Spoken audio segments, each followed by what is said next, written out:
Noite, Adriana! Que bom ter você aqui, viu? A todos vocês que eu não dei boa noite ainda, uma boa noite. Eu acabei de colocar um vídeo relacionado. Na minha opinião, é o vídeo mais preciso. Oi, Claudinha. Boa noite, Lúcia. É o vídeo mais preciso, eu guardo com muito carinho, exatamente o que é um ataque de pânico, o que acontece no cérebro, por que acontece, por que uma crise, né, que não passa de 20 minutos, no pico de 10 minutos, quem tem um ataque de pânico tem a sensação, né, plena de que durou, que está durando assim 48 horas. Não, Bernardo? Seja bem-vindo aí, Bernardo. Creio que você esteja me ouvindo. Portanto, não tem como falar de pensamento, de comportamento e tudo mais sem nós considerarmos o funcionamento, né, do nosso cérebro, porque nós contamos com esse processo. Então, quando nós falamos de pensamento, nas questões mais subjetivas, tudo mais, ok. E nós temos que considerar, como a nossa visão aqui é uma visão holística, nós vamos considerar desde as questões orgânicas, as metabólicas, as emocionais, as psicológicas, as existenciais, né? Tudo que pode envolver a complexidade humana. Por isso que quando sempre eu vou estar falando alguma coisa, eu vou procurar aí mesclar essas informações para vocês terem mais consciência, né, do que nós precisamos trilhar para promover a nossa autocura. Quando eu uso o termo autocura, porque é só assim que existe, autocura. Ninguém cura ninguém, né? Nós não estamos falando de um processo de transtornos de ansiedade, todos eles, aonde nós estamos lidando com vírus, bactéria, né? Que eu tomo antibiótico, faço exame e, ok, não tenho mais o vírus, não tenho mais a bactéria, ou eu faço uma cirurgia e está tudo resolvido. Essa classe de transtorno da mente, nós estamos lidando com todo o nosso sistema, todos eles estão envolvidos e não só envolvidos, como eles estão comprometidos. Então, quando eu falo isso, é porque não vai adiantar eu tomar só uma medicação e não ver as minhas questões ligadas às questões emocionais e psicológicas. Não adianta eu ficar também tendo uma desordem bioquímica assim rigorosa, né? Ou no mínimo importante, né? E achar que eu posso de alguma maneira mudar, mesmo que eu tenha uma plasticidade, pode ser, né, que eu consiga. Porém, eu só vou conseguir também se eu souber todo o processo. Se eu for optar pela homeopatia, por exemplo, eu preciso entender, absolutamente entender profundamente como funciona a homeopatia. Como funciona a, medicação, a alimentação recomendada para ansiedade, para depressão e tudo mais. Se eu determinar que eu não vou fazer todas as terapêuticas indicadas para o problema que eu estou passando, com certeza eu vou parar no meio do caminho. Porque uma pessoa, por exemplo, vai tomar um floral ou se tratar com homeopatia achando que está tomando um Rivotril, né? Ou que está aí com o mesmo efeito de um antidepressivo. E não é dessa forma que funciona. Então, o conhecimento é a primeira ferramenta possível para trilhar a sua e chegar na sua autocura. Por isso que eu coloquei essa frase: quando a ferramenta que temos na mão é um martelo, tudo à nossa frente vira um prego. Guardem bem essa frase, que daqui a pouco eu vou utilizar de novo e vou explicar o que significa isso. Isso tem a ver com comportamento, isso tem a ver com pensamento, exatamente essa frase. Né? E isso tem a ver qual é a nossa proposta hoje estar falando com vocês a respeito. Né? Então, basta nós termos mais ferramentas. Perfeito? Então vamos lá. Vamos começar. Como eu coloquei no vídeo para vocês, não tem como falar de tudo que nós estamos vivenciando no aqui e agora, se eu não considerar o que seria fuga, o que seria luta, né? Não, são físicas, ô Bernardo, são físicas. Eu peço que, pode ser que às vezes eu não consiga responder no tempo assim real, Bernardo. Aí eu peço que vocês ou me perguntem no final, ou os outros terapeutas e psicoterapeutas e até nossos amigos aí, psicanalistas que estão participando, psicólogos, possam estar orientando, certo? Mas a princípio o sintoma é físico, porém você não tem a doença, né, Bernardo? Isso é um diferencial. Eu tenho reações físicas, mas não relacionadas à patologia. Por exemplo, o meu coração dispara, mas eu não sou cardiopata. A minha pressão arterial ela eleva um pouquinho por conta da adrenalina, mas eu não sou hipertenso. Então, nós temos os sintomas, mas não são relacionados às doenças, certo? Ok. Então, como nós vamos começar a falar sobre o assunto pensamento e comportamento? Então, primeira coisa a entender para o nosso universo, né, de síndrome do pânico, toque, fobia social, agorafobia e fobias específicas, nós vamos precisar entender, principalmente para o pessoal da síndrome do pânico, o que seria esse mecanismo de fuga ou luta, como nós vimos no caso dos bombeiros, certo? Exatamente daquela forma que é disparado o nosso movimento, a nossa preparação para a fuga e luta. A diferença é que esse mecanismo on-off, botãozinho para ligar e desligar, está na nossa estrutura descompensado. Então, aquele botãozinho de luta e fuga, né? Ele é disparado a qualquer momento, provocando o quê? Sintomas, pensamentos obsessivos, catastróficos, acelera o pensamento. Então, por isso eu coloquei aquele vídeo para modular o que eu vou falar com vocês exatamente hoje. Então, o mecanismo de luta ou fuga, né, é um mecanismo interno onde é disparado uma condição fisiológica, emocional e mental para a nossa sobrevivência. Denominamos, né, ou é denominado como um estado de alerta. Esse é o nome que é utilizado para todos nós. Ok? Perfeito. Lógico, esse estado de alerta é para nossa luta e fuga. Classificamos uma condição de estresse, né? Então é um momento que existe uma ligação aí entre a ansiedade, né, de alguma forma, com um estado de estresse, né? Eu estou um momento me relacionando com agentes externos de uma forma estressante. Condição essa tão conhecida por todos, né?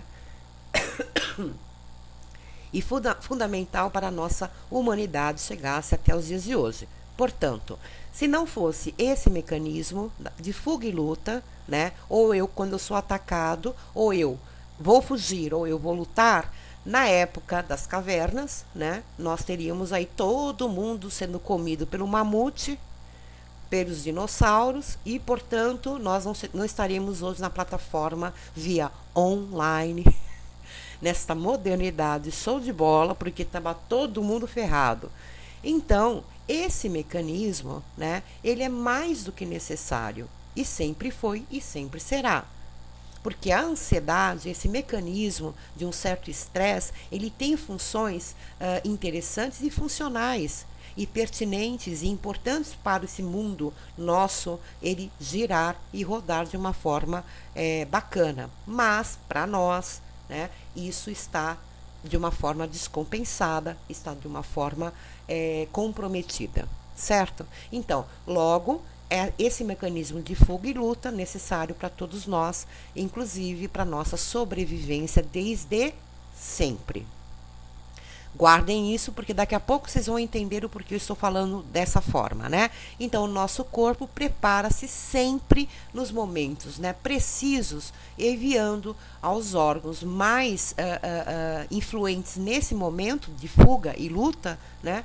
Então, por isso, por esse motivo físico, que alguns sintomas do ataque de pânico, como as extremidades formigando, as extremidades geladas, uma indisposição acentuada no estômago, né?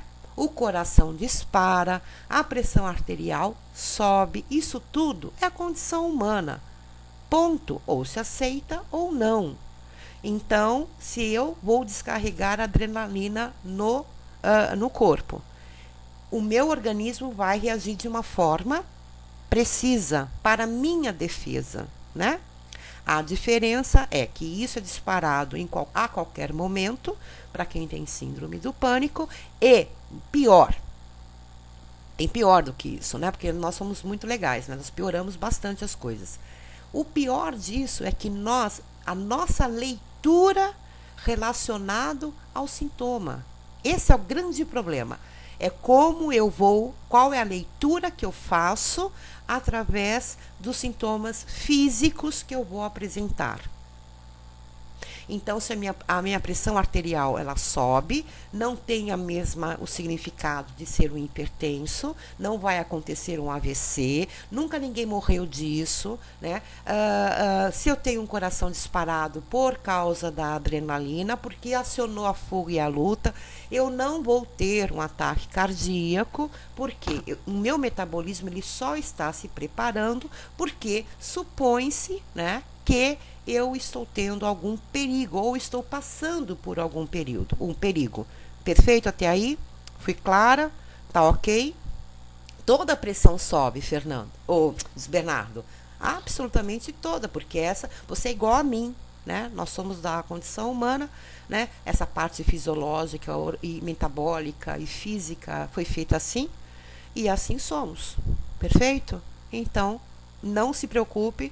O que nós temos que importar é o seguinte: não mata. O dia que eu soube que síndrome do pânico não mata, não enlouquece e nós não perdemos o controle, ninguém quem tem síndrome do pânico sai pelado no meio da rua, né? E ninguém com agorafobia que eu conheço ficou com a bunda suja porque não tinha como comprar papel higiênico, então a necessidade faz milagre, né? Eu fiquei tranquilona, Bernardo. Eu falei, é só isso? Então tá bom, então eu encaro. Não é uma delícia, Bernardo? Rir é uma boa saída, viu? Bom, aí tudo, percebam que eu vou fazer uma dinâmica com vocês aonde eu necessito da participação, tá bom? Então, olha só. Quando mudamos esse mecanismo natural de fuga e luta, aquele do bombeiro, esse que eu acabei de falar para vocês, para lutando e fugindo. Vocês percebem a diferença do que é um mecanismo natural de fuga e luta desde lá dos primórdios da humanidade, certo? Para um comportamento lutando e fugindo. Alguém percebe a diferença? Sutil, inclusive? Até aí, perfeito? Então, eu mudo. O que seria lutando e fugindo? Então, eu vou ter um comportamento diferenciado, eu vou vivenciar aquilo como verdade. Tudo que eu penso, eu creio de verdade. Aliás, tudo que eu sinto, eu vou tratar como verdade, porque olha só, acontece um mecanismo muito interessante com a nossa cognição. Quando eu falar cognição, sempre é o pensamento, né? A forma que eu construo o meu pensamento. Nós começamos, depois do primeiro colapso físico, né? Desses sintomas todos de ataque, o que acontece com todos nós? Eu fico com medo de ter aquela sensação horrorosa. Aí eu começo a imaginar o seguinte: olha só, se eu estou sentindo, é porque é verdade. Agora a pergunta é: quantas vezes nós produzimos um sentimento que não era verdade? Quem pode me dar um exemplo? Tipo, uns olhos assim, o rapaz que a gente estava muito afim do cara, estava olhando para nós e quando a gente olha para trás era uma loura gostosa, de cabelo liso, toda boa, que na verdade estava olhando para ele. Eu senti, ele está olhando para mim. Quantas vezes não era isso? Muitas. Quantas vezes nós sentimos um aperto, uma angústia no peito e agora eu estou tendo um ataque cardíaco? Quantas vezes você sentiu isso e você não teve nada? Boas, Fred? Quantas vezes? Muitas? Muitas vezes, né? Então, significa o quê? Que na maioria das vezes nós sentimos e nem sempre isso é verdade. Então, aí eu começo a mudar o que é somente um mecanismo natural de fuga e luta para um comportamento de sempre estar lutando e fugindo. Até aí, ok? Nossa, eu não tossi e não espirrei. Olha que concentração boa, tá vendo como é bom? Poderemos classificar a condição de lutando e fugindo a uma situação de ansiedade aguda ou patológica, onde o indivíduo simplesmente responde a qualquer estímulo, agente externo, situação e codificação sobre a vida com sentimentos negativos, emoções urgentes, desequilibradas e agitação. Isso é igual viver estressando e estressado, porque não se iludam. Você pode ser um ser estressado, colocando o seu patamar muito acima do normal e, de alguma forma, isso acabar desencadeando um ataque de pânico. Mas vocês também estressam, tá? Então, viver com vocês também não é fácil. Então, esse mecanismo, ele tanto te estressa como estressa o outro e o ambiente todo. Né? Então, só por isso, vocês deveriam deslocar do puff do vitimismo para uma coisa muito mais produtiva e uma responsabilidade muito maior do que ser vítima de uma situação. Porque não é fácil também a convivência. Se eu estiver indo muito rápido, o bruxismo, com síndrome ou sem síndrome, viu, Glorinha? O ser humano é chato. Nossa, muito cri-cri, né? Bernardo, sim, o bruxismo está ligado a um nível de ansiedade, tá bom? Bom, lembram do martelo? Aquele martelo lá, para quem tem um martelo, né? E uma vez funcionou, o mundo vira um prego. Então, o que seria o martelo? Aquela frase que eu falei para vocês guardarem na cabecinha de vocês. Ele reflete uma das leis mais fundamentais do comportamento, que é a lei do reforço. Se o martelo já foi usado alguma vez para fixar pregos e prestou, na verdade, para isso, é quase fatal que se tente utilizá-lo de novo quando se quiser fixar alguma coisa, mesmo que essa coisa não seja um prego. Esta lei torna-se mais imperiosa quando não se tiver nada melhor do que o martelo para se utilizar como ferramenta. O que eu quero dizer com isso? Que o nosso comportamento, ele foi ao longo do tempo sendo reforçado. O que nós chamamos nisso? Nós começamos a ficar condicionados. Então, a condição, por exemplo, de eu estar codificando, tendo uma leitura dos meus sintomas físicos, vem muito da repetição, vem muito da utilização do martelo para pregar o prego.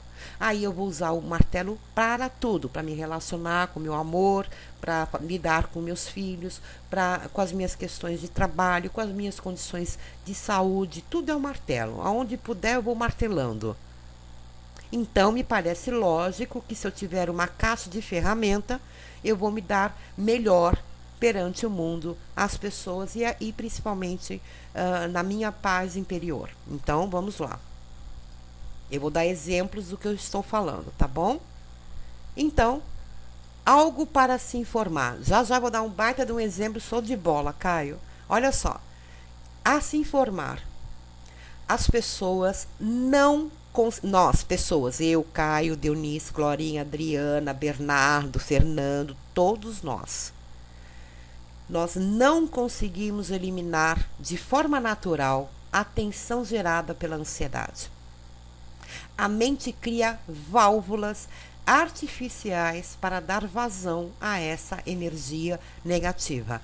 Eu estou incluindo sintomas físicos, os sintomas mentais, perfeito? A partir daí, a pessoa começa a usar o próprio organismo como válvula de escape. Isso na nossa área, na área da Adriana, onde o Caio tem uma comunidade aí, chama-se psicossomática. Eu não sei, né? Eu produzi uma ansiedade física ou cognitiva, pensamentos obsessivos, catastróficos e blá blá blá.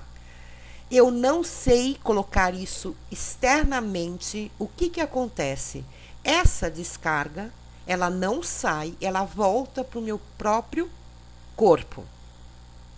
Isso chama-se somática. As questões psíquicos, psicológicos, pensamentos, tudo influenciando na somática, que significa corpo.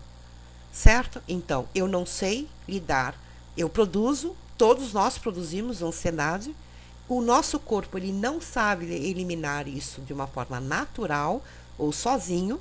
Eu preciso ou fazer sexo, fazer esporte, eu preciso muitas coisas para eliminar essa energia, senão ela volta para o meu próprio corpo. Certo? Ok, então vamos lá aos exemplos. Estou indo muito rápido. Então, portanto, todavia, vamos ao raciocínio, né? Se usamos o nosso próprio corpo como válvula de escape, logicamente precisamos nos capacitar para fazermos isso de novas maneiras. Portanto, produzir a carga, descarga e jogar para o externo. Quais as práticas vocês podem estar citando aí na área de texto que nós podemos adotar para conseguir essa descarga? A Thaís pergunta: nós precisamos fazer alguma coisa para... Isso, Thaís, exatamente isso. Nós produzimos ansiedade diariamente, estresse diariamente, e o nosso metabolismo, o mecanismo todo, ele não tem uma forma natural de eliminar. Perfeito? Não tem, não existe. Eu preciso ter conduta, postura, estar engajado a pegar isso que eu estou passando para o meu corpo e jogar para fora. Helena, trabalhar, exercícios físicos, lutas de artes marciais, que mais? Isso, Thaís, é perfeito. Positivismo, porque as questões de pensamentos negativos, nós sabemos que pensamento é ação. Dança, que mais? Precisamos eliminar isso. Nós geramos, o copo está quase cheio. Eu preciso eliminar isso. Que mais eu posso? Yoga, respiração, terapia para entender.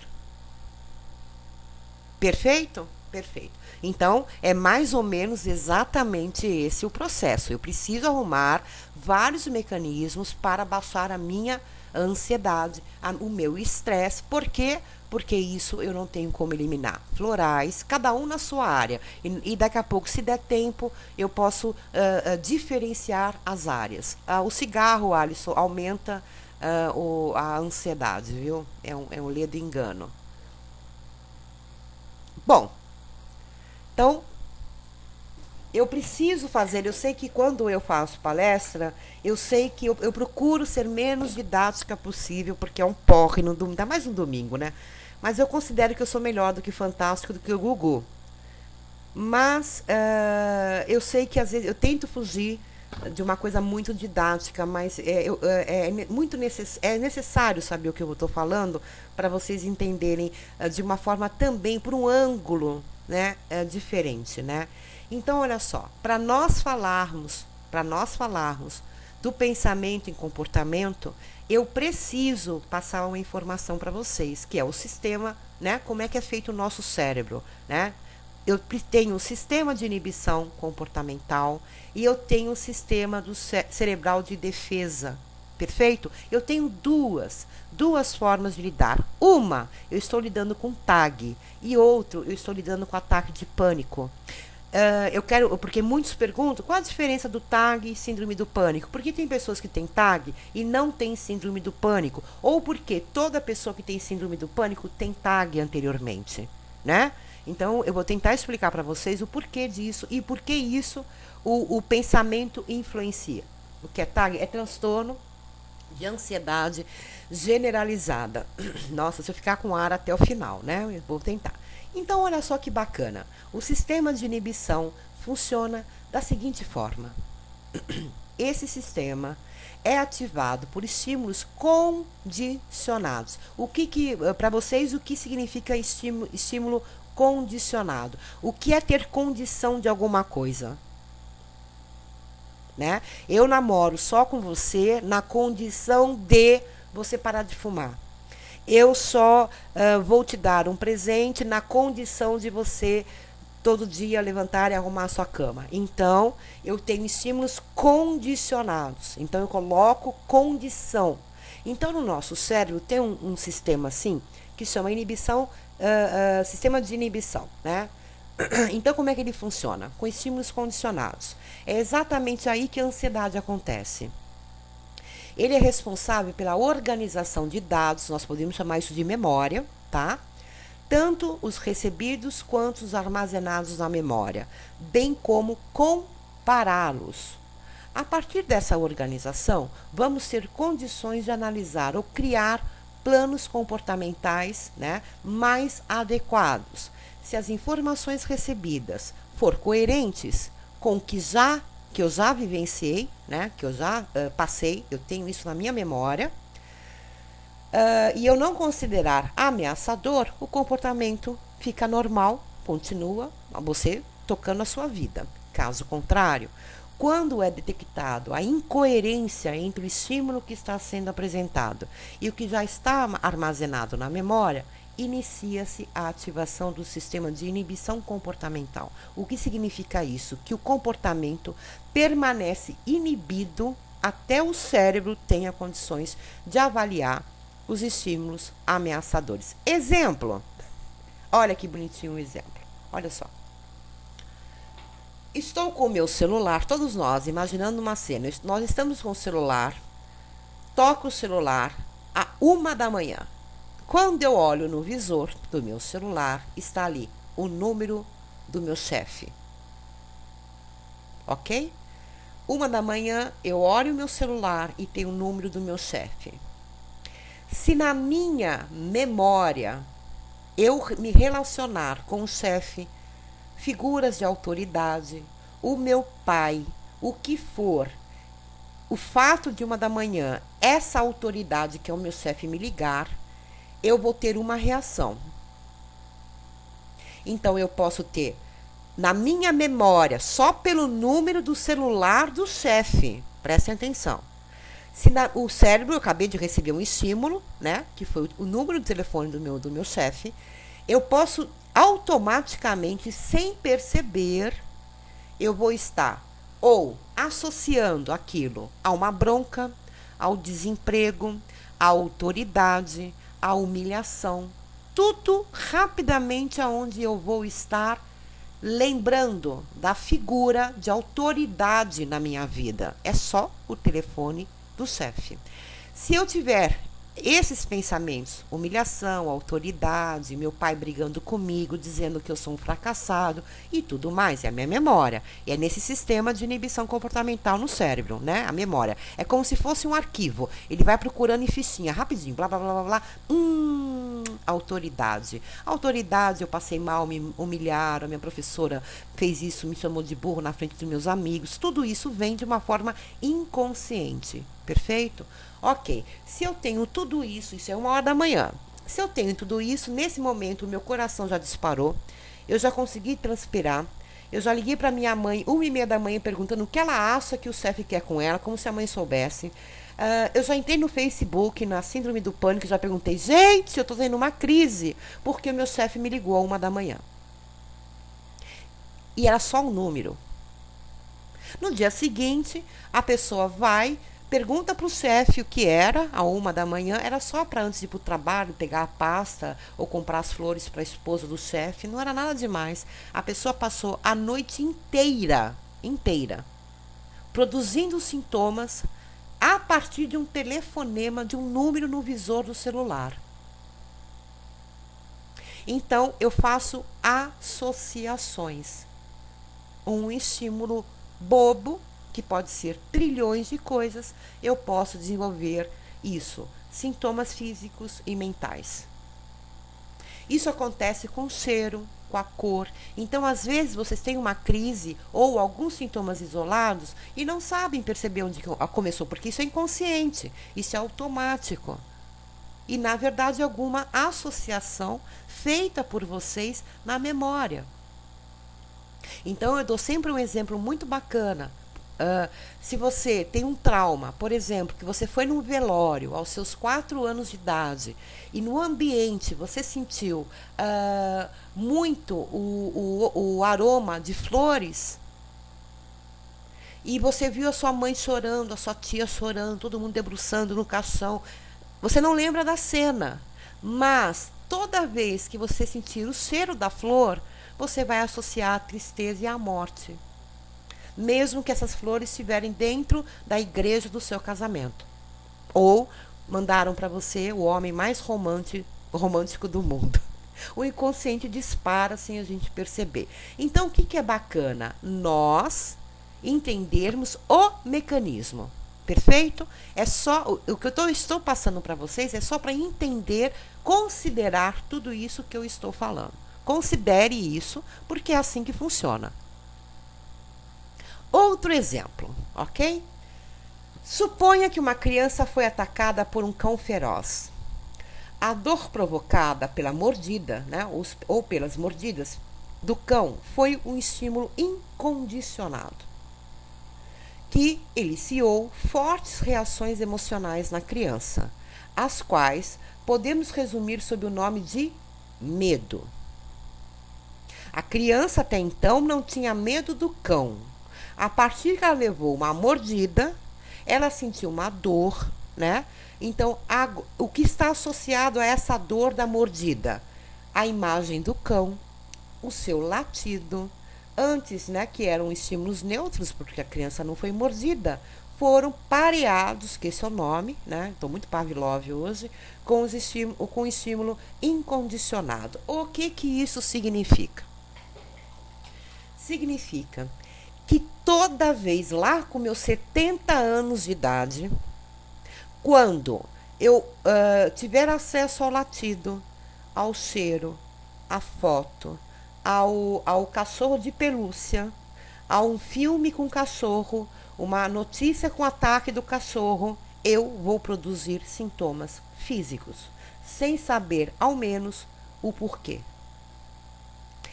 Esse exemplo do cachorro e do celular, vocês podem usar para tudo que acontece com vocês. Tudo. Porque esse é o mecanismo básico de condicionamento. Eu vou me condicionando através dos traumas, do medo, de repetição e tudo mais. Nesse momento, eu estou começando a ter o mesmo comportamento sem saber por quê. Bom, vou parar por aqui. Até aí tudo bem? Ok, fui clara? Aonde esse primeiro lugarzinho que eu falei, né, é o lugar do TAG. Eu vivo ansiosa 24 horas, querendo prever o futuro, muito angustiada, muito tudo, muito acelerada, é o TAG. Né? O cachorro mordeu, sim, eu era criança, sim, né? Eu produzo sintomas através dessa lembrança, sim. Mas eu não acionei o outro departamento no cérebro, que é o sistema cerebral de defesa. É exatamente aí onde mora o ataque de pânico. Então eu vou ter uma vulnerabilidade biológica qualquer. Eu vou ter eventos estressantes, como foi o carro do cachorro ou do celular do chefe. Eu vou ter reação de alarme, taquicardia, dor no peito, desrealização, tontura. Olha só o que eu vou fazer com vocês. Deixa eu ver aqui. Rapidinho. Até. Não, botar vermelho, não, botar uma cor diferente. Azul. Até aqui. Nossa. Até essa parte aqui onde eu vou colocar o azul, que eu deveria colocar o azul que não está acontecendo, o azul. Ok. Ah, tá. Deixa eu apagar aqui. Olha aqui, ó. Até aqui. Oh, meu Deus. Bom, enfim. Vocês viram o azul que eu coloquei, que eu não estou conseguindo colocar, não sei porquê. Que eu não coloco hoje o troço direito.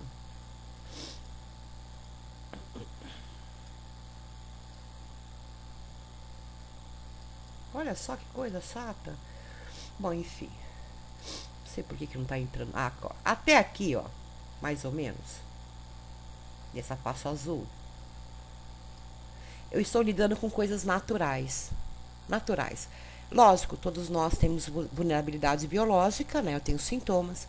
Todos nós vamos passar com eventos estressantes, tanto o evento estressante, né, com eventos externos de qualquer ordem, como qualquer sintoma físico meu, eu posso ter ataque cardíaco, dor no peito, desrealização, tontura, extremidades geladas, tudo isso eu posso.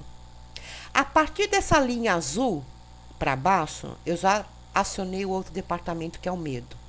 Por isso que tem pessoas que têm TAG e não têm a síndrome do pânico, porque elas não entram nesse outro departamento que é o medo. A partir daí eu começo pensamentos catastróficos relacionados aos sintomas físicos. Vou morrer, vou ter um ataque cardíaco, eu vou enlouquecer. Aí eu aciono o quê? Eu vou fugir, eu vou escapar, eu vou sair correndo, eu vou pro PS, eu vou ligar para minha mãe, eu vou pro quarto da minha mãe, eu vou impregnar o meu marido, eu vou fazer tudo, porque eu já estou com os pensamentos, porque eu dei crédito a uma reação física minha. Aí, não bastando isso, depois de tudo isso, eu vou provocar uma hiperventilação, que vai me dar falta de ar, né? Eu vou começar a ter uma ansiedade muito elevada, antecipatória, toda vez será assim, toda vez que o meu coração disparar, eu vou ter a hiperventilação, e toda vez que eu tiver a hiperventilação, então eu vou viver no quê? Numa ansiedade antecipatória, que nós chamamos o medo do medo. Aí, logicamente, com esse quadro lindo, eu vou aumentar a minha ansiedade. Toda vez que eu aumentar a minha ansiedade, eu aumento os meus sintomas. E assim fica um ciclo vicioso. Esse é o ciclo. E eu não saio disso. Então, toda vez que o dedão do pé ficar dormente, aquele dedinho menorzinho, eu vou achar que eu estou tendo uma paralisia na perna toda esquerda, possivelmente vai subir até o cérebro e eu morri. Certo? Por quê? Porque eu fui me condicionando. Por isso que as pessoas que procuram tratamento rápido, elas pelo menos eliminam isso. O que seria o quê? As lembranças condicionadas, que seria o quê? Reforço. Eu reforço um pensamento como sendo verdade, eu reforço que o coração não pode disparar. O engraçado é que antes da síndrome do pânico aparecer na vida de vocês, creio eu, porque comigo não foi diferente, o coração disparava por amor, o coração disparava quando se fazia sexo, o coração disparava quando jogava uma bola, natação, o coração disparava, né? Ou quantos de vocês lembram disso? Aliás, vocês não lembravam nem que tinha coração, não é verdade? Alguma coisa mudou. Porque o coração ainda sempre bateu. Ele com certeza disparou quando você fazia esporte, quando você beijava na boca, quando qualquer coisa, né, que mexa com o teu metabolismo, não é verdade? Todo mundo fazia. Algum momento aconteceu algo que associou-se ao coração disparando, a uma dor de cabeça, uma enxaqueca, uma dor no estômago, né? Como sendo algo perigoso. Certo? Então, podemos dizer que o perigo em potencial fica instalado no sistema inibidor comportamental, onde acontece o TAG, por exemplo. E dependendo da memória, aí vem a memória, tanto dos ataques do celular, do cachorro, do meu pai brigando comigo, o meu pai alcoólatra, minha mãe que não cuidava de mim, tudo. Tudo. A humilhação na escola, a humilhação no trabalho, aquela moça que eu quis não me queria e vice-versa, certo? Todas as lembranças ruins, né? Ela começa a mudar o seu comportamento, porque você pensa assim. Você pensa como você sendo inseguro, insuficiente, né? Que você não tem valor e que você se convenceu disso e tudo mais. Dependendo da sua memória, acionando tudo isso, né? Você aciona o departamento de defesa no seu cérebro e é onde acontece o ataque de pânico. Deu para entender a diferença onde acontece o TAG e aonde acontece a síndrome do pânico? Aliás, o ataque de pânico?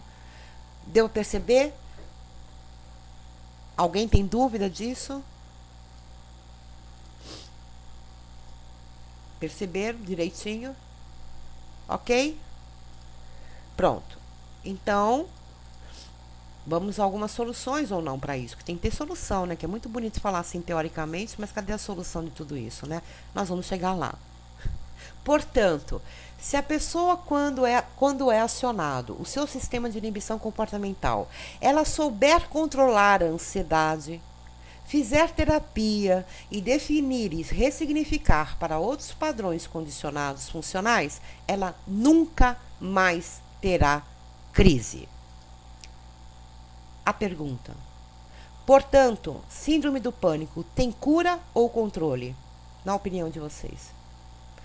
Prestem atenção na pergunta. A síndrome do pânico tem cura ou controle? De tudo isso que eu falei. De tudo isso que eu falei. Considere o que eu falei. Precisa considerar o que eu falei. Tá? Ok. Dividiu aí. Uns estão achando que tem cura e outros estão achando que tem controle. O que define, então, nós vamos ter que seguir um pouquinho mais, né? Porque a maioria aí ficou no controle. O que define a síndrome do pânico, hoje chamada de transtorno do pânico? Como o nome mesmo diz, síndrome é igual a reunião de vários sintomas físicos e psicológicos comportamentais acionados simultaneamente. Isso é igual a crise. Todo mundo concorda comigo? Oi, Eliane. Todo mundo concorda comigo? Concordam comigo? Síndrome do pânico é a reunião de vários sintomas físicos, psicológicos, comportamentais acionados simultaneamente, que é igual a crise. Todo mundo concordou comigo? Para a crise, igual ao ataque de pânico, existe cura.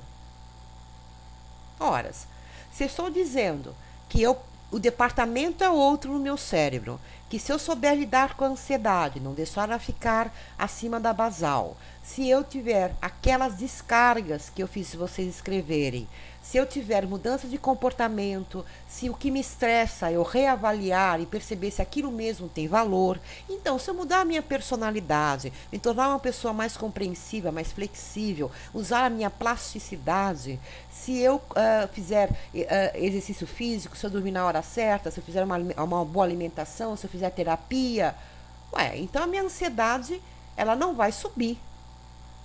Tá? Ataque de pânico só acontece com ansiedade elevada. Ansiedade pequenininha, na basal, não acontece ataque de pânico. Ataque de pânico é um colapso que vai tudo isso, pensamento obsessivo, catastrófico, a minha má alimentação, a minha raiva, o meu ódio, a minha inveja, tudo isso aumenta a ansiedade, tá bom?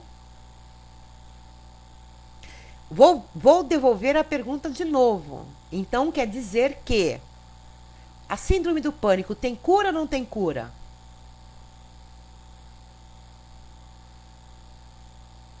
Uma pessoa diagnosticada com síndrome do pânico pode, depois de tratamento farmacológico, psicológico, emocional e até existencial, nunca mais ter uma crise de pânico. Porque ela se instrumentalizou para, quando necessário e até como hábito diário, não deixar a ansiedade chegar em níveis alarmantes. Olha a minha caixa de... Lembra que nós começamos com o martelo? Vocês lembram que nós começamos com o martelo? Olha a minha linda caixa de ferramenta. Nessa caixa de ferramenta, eu tenho uma boa alimentação, aquela estudada por tantos, aonde nós sabemos que tem alimentos funcionais. Eu tenho na minha caixa de ferramenta flexibilidade, amor ao próximo. Eu tenho na minha ferramenta o perdão. Eu perdoei os meus pais, na condição do que eu entendo de perdão. Na minha ferramenta, na minha caixa eu tenho muitas coisas agora. Não tenho só o martelo e eu não tenho só o prego. Não julgar, não é, Rosângela? Eu sei que na minha ferramenta agora, eu sei que se eu começar com ansiedade, tiver o primeiro sintoma, se eu souber de alguma forma mudar, eu vou conseguir a não ter a crise, o ataque. Percebe? O ataque de pânico. Então, na minha ferramenta, o que vocês vão colocar de novo aí na ferramenta, na caixinha de ferramenta de vocês? Essa aí eu comprei lá na Casa e Vídeo, tá? Foi R$ 9,99. Quanto vocês estão dispostos a gastar na ferramenta de vocês? A caixa foi barata, a caixinha de plástico, viu? Mas as ferramentas eu paguei caro.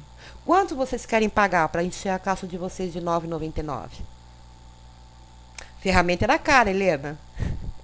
Quanto vocês querem? Oi, Nil. Beijo, meu amorzinho. Quanto vocês querem gastar aí?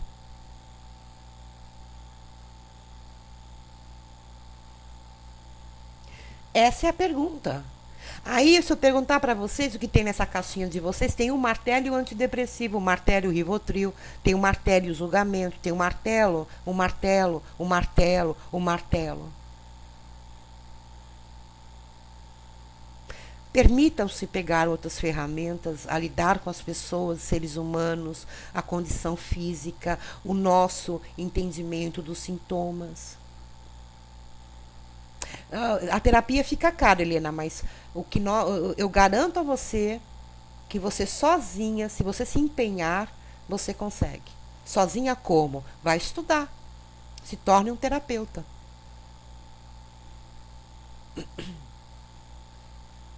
Hoje, com o advento da internet, ninguém mais fica sem saber de tudo, né?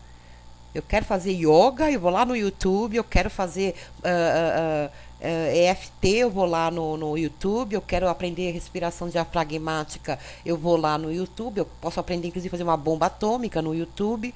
Quer dizer, vale saber qual ferramenta você quer para você. Porqueira na internet eu também consigo. Ter toque, ficar eternamente lá no Dr. Google, eu também posso ficar lá. Nossa, doeu meu estômago. Aí eu lá, dor de estômago no Dr. Google, né? Ah, é câncer, úlcera, pode sangrar. Se você tiver um enjoo, então, às 3 da manhã, isso significa certamente câncer. Aí vocês vão nessa. Então, pegue o tempo de vocês, né? E enche essa ferramenta aí, a nossa caixinha de ferramenta, com coisas que vão tirar vocês da onde vocês estão. Agora, para isso, tem que ter amor próprio. Tem que verdadeiramente achar que esse lugar que vocês estão ocupando não serve para vocês. Aí, até hoje, eu possivelmente vou terminar um pouco antes, tá? A palestra, porque tá, eu tô com muita dificuldade aqui de respirar, porque eu tô tapada. Eu tô com a minha voz, eu não sou esquizofrênica, pelo menos até hoje ninguém me diagnosticou. Eu tô com a minha própria voz no cérebro, manja, aquele tudo tapado, nariz, ouvido. Aí eu tô falando meio com eco na situação da minha pessoa. Então tá assim, para concentrar, tá show. Até hoje, não se sabe, nem por macumbeiros, ciência, evangélicos, psicólogos, gurus, ou do manual da padaria, se Tocines vende mais porque é fresquinho ou é fresquinho porque vende mais. Exatamente aí que está o pulo do gato. Quem entender que a forma que lidamos com a vida, os traumas vividos, nossa personalidade, os ganhos secundários e etc., tem o poder de alterar nossa química, entenderá definitivamente que a cura existe. Sem dizer da nossa capacidade de plasticidade, que eu não vou estar matando vocês falando de neurociência agora. Portanto, né? Quando nós entendermos que quando eu falo Tocines vende mais porque é fresquinho ou é fresquinho porque vende mais, é porque nós temos a ilusão de que eu sou obrigada a carregar isso para o resto da minha vida como uma condenação eterna. Porque me disseram que isso tem a ver com a genética. É muito fácil. Ou foi os agentes externos, a minha educação, também o agente, né, da predisposição genética, tudo que eu vivenciei, a personalidade que eu desenvolvi, as couraças que eu comecei a utilizar por medo, por enfrentar, por ter essa fragilidade maior em alguns setores, o perfeccionismo, né? E tudo mais. Não foi isso que alterou? Eu vou dar um exemplo bacana para vocês agora que eu acho que vai ficar bem entendido. Câncer, na opinião de vocês, é uma doença física? Câncer, a pessoa precisa de quimioterapia, radioterapia. O câncer é físico? Ele acontece no físico? Mudando a pergunta. Ele acontece no físico?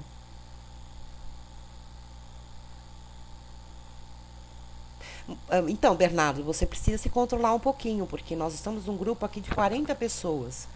Então, se você não quiser exclusividade, você pode aguardar um pouquinho e fazer o que nós pedimos, deixar por final. Perfeito? Então, vejam bem.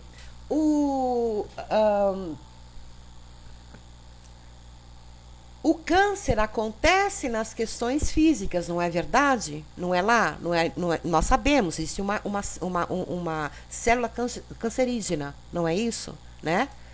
Porém, nós sabemos que a imunidade, ela é de alguma forma, né, destabilizada em relação ao meu emocional. Já tem alguns exercícios, né, algumas pesquisas, né, e comprovadas que as questões emocionais têm a capacidade, né, de estar mexendo com as minhas questões de imunidade, aciona de alguma forma essa célula cancerígena que estava ali quietinha e parada, né? Então, o que eu quero dizer com tudo isso? Que as questões emocionais, comportamentais, de personalidade, o estresse muito elevado, questione por que vocês estão tão estressados. Por que um atraso de uma pessoa estressa? Toda vez que você estressa, eu li uma vez uma coisa muito interessante, que era o seguinte, todo mundo lembra. Isso é só para. Depois eu vou falar sobre esse slide aí, que é para terminar a minha palestra, tá bom? Olha só. Todo mundo tem aquela imagem, né? Que isso é dito, é falado muitas vezes, né? Em relação ao copo, né? Tem pessoas que veem o copo com metade da água, né? Tem pessoas que vão olhar como o copo está meio cheio, ou quase cheio ou meio vazio. Não tem uma coisa parecida com isso? Que nós escutamos isso à beça sempre, né? Tem pessoas que estão a forma que você olha para as coisas, então tem pessoas que olham aquele copo como estando quase vazio ou aquele copo está quase cheio, né? Então aí se define isso muito com as questões de uma pessoa, né? Pessimista ou otimista, não é isso? Quer dizer, a visão pelo qual eu estou vendo o mundo faz a diferença. Mas com o tempo eu descobri algo muito interessante. Que na verdade, Nilceia, não é isso que importa. De verdade, não importa. Se você vê o mundo com menos ou mais, importa o quanto tempo você segura o copo. Independente de você achar que está vazio ou meio cheio, pega esse copo e segura 24 horas no ar. Segura esse copo. Então, o quanto nós seguramos o copo, independente, eu sou muito otimista, eu sou muito bacana, ou eu sou... Quanto tempo eu consigo, fisicamente e mentalmente, segurar meio copo de água no ar? Assim, ó, 24 horas. Eu não consigo nem 30 minutos. Então, o que significa isso? Que o tempo que você segura a raiva, a mágoa, o estresse, a ansiedade elevada, tudo isso tem consequências físicas, mentais, emocionais. Vai tentando, Caio, segura, mas amanhã, nesse mesmo horário, você me diz: Lu, eu consegui segurar o copo 24 horas no ar sem apoiar em nada. Então, é essa mais ou menos o que eu aprendi com o tempo, né? Bom, só a título de informação, para vocês verem como a síndrome do pânico não mata, que ela é descrita inclusive na Bíblia, tá certo? Muito antes, inclusive, de Cristo. Então, olha só que bacana como a síndrome do pânico, que hoje é o transtorno do pânico, ela é muito antiga e vem de muito tempo. E percebam os nomes que elas tiveram tempo atrás, né? Em 1864, presta atenção na situação, o nome era exaustão muscular do coração. Daí vocês vão começar a perceber por que o coração fica tão evidenciado nessas questões. Em 1871, o coração irritável era o nome, né? Tem algumas passagens, Glorinha, eu não sei porque eu nunca li a Bíblia inteira, viu? Mas algumas passagens de alguns trabalhos científicos, ou melhor, de filósofos, né? Melhor dizendo, cita, quando fala de síndrome do pânico, existem alguns personagens, né? Ali, considerando que tudo aquilo realmente existiu, né? Algumas reações, né? De alguns personagens, aonde você percebe aí alguns traços, né? Eu vou até procurar. E se eu tiver, eu coloco lá no grupo para vocês. É bem legal. Até porque nós somos falando de seres humanos, né? Então todos têm reações e aí você sabe identificar algumas, né? Nós tivemos em 1871 coração irritável e síndrome da Costa, né? Que foi o teórico. Em 1895, neurose de angústia, por quem, por quem, por quem? Quem, a psicanálise, como é que é, nós entendemos aí a neurose de angústia?